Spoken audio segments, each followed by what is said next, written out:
ഇപ്പോഴിതാ ഇന്ത്യ എത്രത്തോളം ഭംഗിയായിട്ടാണ് അമേരിക്കയെ കൈകാര്യം ചെയ്യുന്നത് എന്നുള്ള റിപ്പോർട്ട് പുറത്തു വരികയാണ്.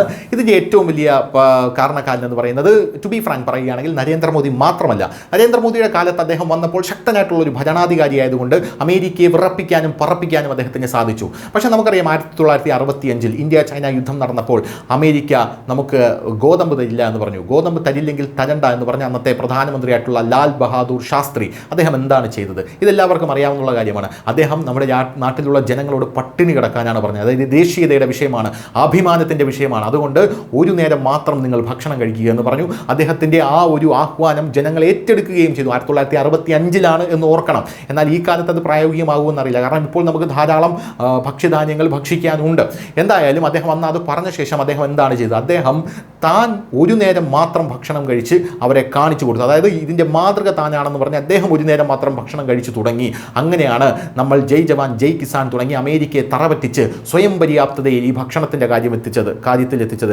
ഇപ്പോഴിതാ ഇന്ത്യയും യു എസും ഒരു വ്യാപാര കരാറിൽ സ്തംഭനാവസ്ഥയിൽ നിൽക്കുന്ന ഒരു കാഴ്ചയാണ് കാണാൻ സാധിക്കുന്നത്.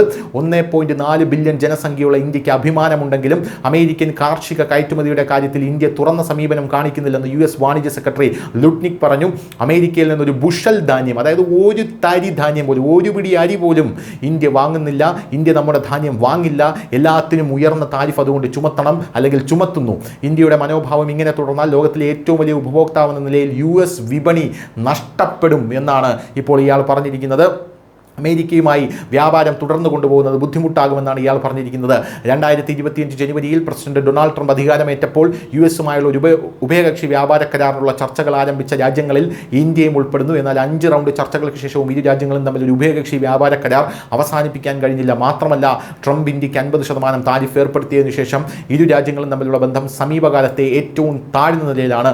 അത്തരമൊരു സാഹചര്യത്തിലൂടെയാണ് നമ്മൾ കടന്നു പോകുന്നത്.